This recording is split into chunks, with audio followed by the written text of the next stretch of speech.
हत्या का खुलासा, 4 अभियुक्त गिरफ्तार। दिनांक 16 जून 2020 को जनपद बलरामपुर के थाना कोतवाली गैसड़ी के सुगांव मझौली गांव के निवासी धर्मपाल वर्मा पुत्र रूप नारायण वर्मा उम्र करीब 55 वर्ष की अज्ञात लोगों द्वारा हत्या कर दी गई थी, जिसके संबंध में थाना कोतवाली गैसड़ी में अभियोग पंजीकृत कर विवेचना प्रभारी निरीक्षक कोतवाली गैसड़ी द्वारा की जा रही थी। पुलिस अधीक्षक बलरामपुर द्वारा घटना के अनावरण हेतु अपर पुलिस अधीक्षक के पर्यवेक्षण तथा क्षेत्राधिकारी उतरौला तुलसीपुर के नेतृत्व में 3 टीमों का गठन किया गया। दौरान विवेचना यह बात प्रकाश में आई कि 1992 में मृतक धर्मपाल वर्मा और गांव के ही त्रिभुवन के बीच झगड़ा हुआ था, जिसमें त्रिभुवन को काफी चोटें आई थी, जिससे वह आज तक चल फिर नहीं सका। इसी बात को लेकर कन्हैया उर्फ गोली पुत्र त्रिभुवन के मन में प्रतिशोध की ज्वाला धधक रही थी।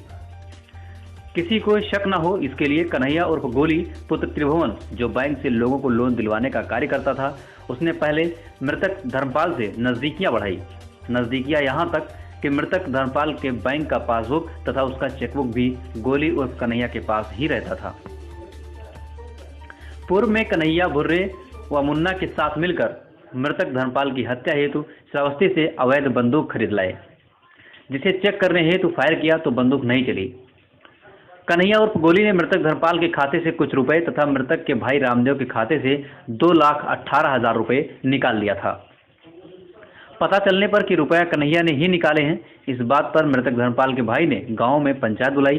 पंचायत में उसने पैसे निकालना स्वीकार किया तथा वापस करने हेतु समय मांगा। उसी दौरान मृतक ने भी अपना खाता चेक कराने की बात कही, जिससे कन्हैया डर गया तथा उसी रात अपने रिश्तेदार मुन्ना पुत्र कन्हई तथा मुन्ना के दोस्त भुर्रे उर्फ इकरार पुत्र नानमून व अपने भतीजे अजीत पासवान पुत्र मोतीलाल के साथ मिलकर कुल्हाड़ी से धर्मपाल की हत्या बगीचे में कर दी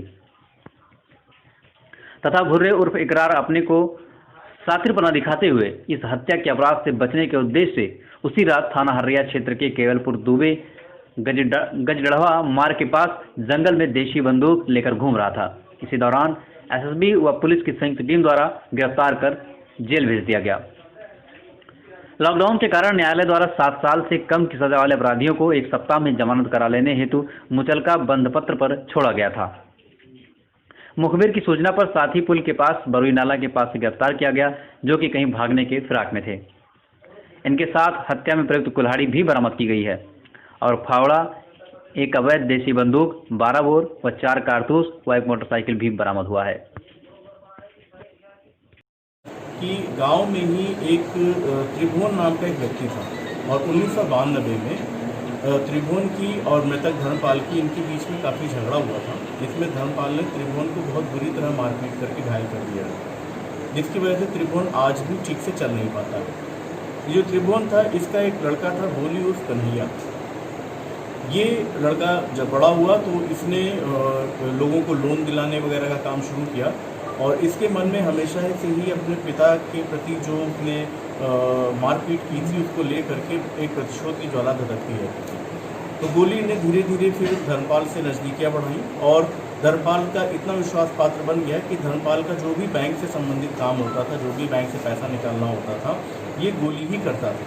इसने इसका एक कज़िन है, इसका एक भाई है मुन्ना, और उसके अलावा हरैया थाने का एक क्रिमिनल है भुर्रे।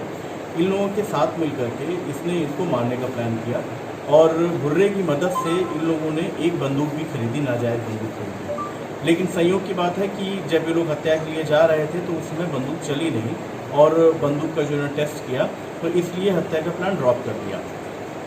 अभी 15 धर्मपाल का भाई है रामदेव, तो ये रामदेव के खाते से भी पैसा लाने ले जाने का काम ये करता था गोली उर्फ कन्हैया।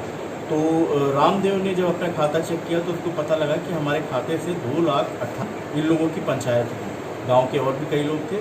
पंचायत में ये फिर डिसाइड हुआ, इसने गोली ने स्वीकार किया कि हाँ हमने पैसा निकाला था, लेकिन उससे कहा पैसा हम दे देंगे। इसी में ही जो धर्मपाल जो था, धर्मपाल का भाई था, धर्मपाल को भी लगा हमने भी अपना पूरा अकाउंट का काम इसको दे रखा है तो हो सकता हो ये हमारे अकाउंट से भी पैसा निकाल रहा हो।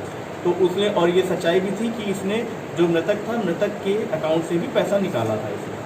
तो इसको रात में जब ये हुआ कि धर्मपाल ने कहा कि हम दूसरे दिन, हम अगले दिन जा कर के हम बैंक में अपना पूरा अकाउंट चेक करेंगे, तो ये रात में और घबरा गया उसके बाद फिर अफरा तफरी में इन लोगों ने रात में ही प्लानिंग की और भुर्रे को बुलाया, मुन्ना जो इसका रिश्तेदार था उसको बुलाया, और इसका एक भांजा आया हुआ था अजीत जो कि बॉम्बे से लौटा था, इनको बुलाया।